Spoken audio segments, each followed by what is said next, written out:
दिवाळी झाल्यानंतर दुसऱ्या दिवशी मी लगेच माहेरी निघाले. आवरलं पटकन आणि लगेच निघालो.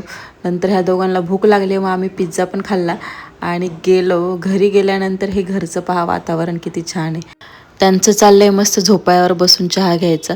अथांग देवातला पप्पांनी काय ते पोंगे दिले होते ते वाजवत होते दोघंजणं. इकडे तिकडे पळायला लागले. त्यांच्यासाठी खूप फटाकडे आणले होते त्यांनी आणि मग त्यांना ते फटाकडे दाखवण्यासाठी घरात नेलं होतं. आणि बघत होतं काय बापरे एवढा मोठा बॉक्स फटाकडे. मामांनी खूप फटाकडे आणले, त्यांना खूप मज्जा वाटायला लागली. मम्मीचं इकडं चालला तो स्वयंपाक.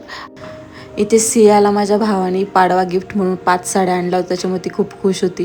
आणि इकडं नंतर देवार ताथांसोबत तो फटाकडे वाजवत होता आपटबार वगैरे. अविनाशने पण फटाकडे वाजवले भरपूर काही. इकडे गावाला कसं मोकळं वातावरण असल्यामुळे आणि जागा पण भरपूर असल्यामुळे फटाकडे वाजवायला एवढं काही वाटत नाही. मग त्यांचं तेच चाललं होतं फटाकडे वाजवायचं.